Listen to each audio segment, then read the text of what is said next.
church. Look at that corn. It's about to turn golden from the looks of it. All right, so as you guys can see, I've got a little something different on the trailer today. We've actually got two new headers here. The other one's over there, but this is the new header we traded in the old one. And now that we have two combines, we need two headers. So this is going to be the new header for kind of the beans, and then we've got two new corn headers coming later today. But basically, plan for today is to get all set up and ready to go for harvest. We should be harvesting by early next week. We want to get everything ready to go, make sure we're all good. That way we're not wasting any time. Anyway, if you guys enjoyed today's video, be sure to drop a like and subscribe if you're new. Anyway, let's get into it. So first off here, we got both the headers at the farm. Now we can go and hook these up, which we want to do here fairly soon. As well, we got the semi back. We got all new fresh tread on it. Like, look at that. Look at how good that looks. So we should be good on that note. But one thing I do want to get done before we get all the combines, all that stuff out, is there's a few things we have to get out of this shed, which is this. And I don't think we're going to need to get the ripper out, but we do have to take this combine out, which will just require pulling this out and the ripper as well. So we'll jump in the 8RX here, start it up, and we'll just pull it out. That moment's when you forget to hook the seeder up. Well, I guess I need a monster. All right, so we'll just back up to this chisel plow, get that hooked up, and then we're going to pull the 9RT and then the combine out as well. And that should be good. Should need the hydraulic lines hooked up for this one. All right, so I'm going to start up this beast, let it warm up just a bit, and then we'll go start up the combine. And after that, we're going to have to put everything else back in the shed, which I'm thinking we're going to stick the seeders towards the back. That way we have easy access to about everything else that we're going to need, including the rippers. All right, let's hop in this beast up here. Now, a lot of you let me know saying, Austin, you kind of need to put down the steering wheel. Well, unfortunately, my IC doesn't work, so I can't put down the steering wheel currently, which is kind of unfortunate. So just, like, imagine it's down. Look at the amount of green that is out of this shed. Oh, man, I didn't realize how much green we had. We still got more yet. There we go. Would you look at that? Two big old cedars right next to each other. There we go. That should be good. We still got lots of room, but one thing I do want to do is I got to move this land roller, and then I got to take the 8RT out, and we got to get it on this. But that's going to be a little bit later. We still got quite a bit of time before that. Probably a few weeks, I'm going to say. Anyway, the grain cart is all good to go. We've got it all hooked up. It was all maintenance when it was put away, so we should be good to go to use it right off the bat. So for now, I'm just going to back this in right over here. That way it's nice and out of the way, and we can just pull it right out when it comes to the day of harvest. Well, I guess I should say like the weeks of harvest. So now that that's all done, we got all the equipment out of the shed that we're going to need for now. I got to pull this header around, and then we got to go hook it up to the newer, older combine. I can't decide. We'll figure it out eventually. So something I realized is this header trailer is just slightly a little too short, but it still should work. Now, getting all this hooked up is quite the ordeal, I will say. It's going to take us quite a while. All right, we'll just pull up over here, nice and easy. He does it. Just roll on in, nice and slow. There we go. All right. Okay, so after a bit of repositioning, we got it. That took quite a while, but we got it. But look at this beast. Oh, man. Can't even see out of it because it's so big.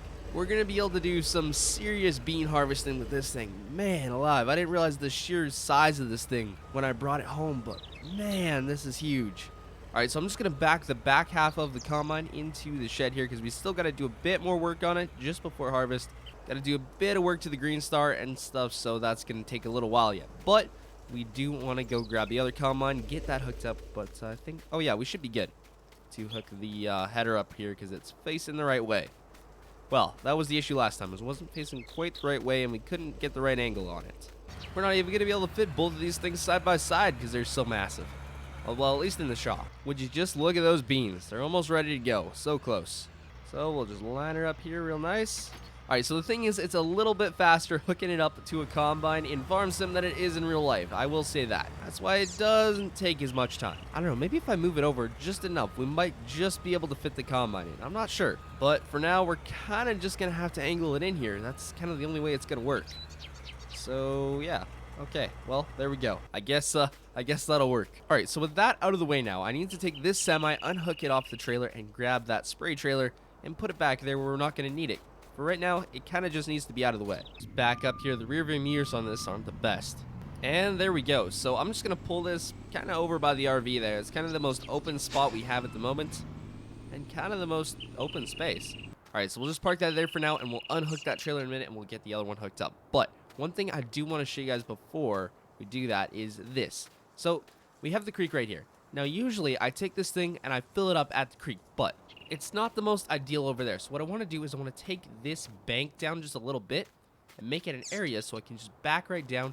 It'll be right next to the water, and I'll put a little shed just over here with heating and stuff in it, and we can keep the spray. Not too big of a shed, just enough so we can fit a few pallets and then the skid steer in. I think that should be pretty good. So hopefully that part works out eventually. But for that, I'm gonna have to get a dozer in and all that stuff, so it's gonna be a little while before we get that done. Hopefully this fall. All right, now with that trailer moved out of the way and this one back where I want it, we've got to move these things, which to do that, I think the easiest way is to just go grab the skid steer and grab the little attachment we bought for not too long ago. Actually, think of it. We'll just unhook this right here. We'll do it with the skid steer because that's more fun. Well, shoot. I guess I didn't really think this through. I guess we'll just have to go through that door over there and close it. Please don't tell me this trailer's in the way. Oh, we might just be able to get it out. All right, I've lifted it out. This thing's not light. So we'll just go over here. Oh, it dropped it. There we go. That should be a little easier to get to. All right, so we'll grab this little fancy tool right here. There we go. We got it now. So with this little attachment here, we can move these little trailers, which I think is pretty cool. You can also do it with forks, but I rather use this. See, check it out. Pretty cool. It really works great, especially if you want to back that into sheds, which we don't want to do. We just want to put them over here. But still, pretty cool in my opinion. We'll just put it right back here over the not mowed spot. That way it doesn't look like we have to mow it. Well, there's one down, one to go. You can pretty much do it with any trailer, including flatbeds. All right, we'll just hook up this one. There we go. We're going to put this in roughly the same place. There we go. I'll call that about perfect. Okay, so with that done now, I'll just put this back in the same place it was, and that should be good. Except now I got to go all the way around to the other side of the shop just to put the skid steer back. I really need to move that sprayer out of there at some point. And we'll just put this roughly right back where it was. All right, so with all of that out of the way and done, I got to do some work on these combines. It's going to be quite a while. So, yeah, I'll see you guys in a little bit. Okay, so it is the next day now, and we have got about everything done on these combines that we need to do. All that's left to do is turn them on, just make sure everything works, everything moves properly, unfold the grain tanks, all that good stuff. So this should unfold the grain tank. There we go. We'll raise the header up, and we'll just turn it on here real quick. Just get out, make sure everything's working good. Yep, looks like everything's working real nice. Looks like the blower's working, so we're good on that note. Let's make sure our chopper can go down nice and good. Okay, that's good. And I'm going to say we're pretty much good. So we'll just shut this down and we'll go try out the other combine, make sure that one's all good, same as this one. Except the only difference between this one and this one don't have tracks. That one's a little newer. Well, it appears to be working too. Okay, so with all that done, I'm going to say we're ready to go for harvest. Pretty much as good as we can get. We got the semi ready. We got both combines ready. They both got the big headers on them ready to go. As well, the shop is pretty much good to go, except we're going to take the Dodge and eventually hook it up to this diesel thing, but not right now. As well, we've got the good old J&M hooked up to the 9RT, so yeah, that should be lots of power in front of that. Ooh, I got to put this away real quick. Well, there we go. I'd say we're pretty much good to go. Probably next time I do a video, we're going to be harvesting on this. And it should definitely be fun. But anyway, guys, that's going to be the end of the video for today. If you did enjoy, smash that like button. Also, if you're new, consider subscribing. I appreciate y'all watching the videos, especially the ones that watch the end. I appreciate you more than you know. Anyway, I hope y'all enjoyed. And I'll see y'all in the next one.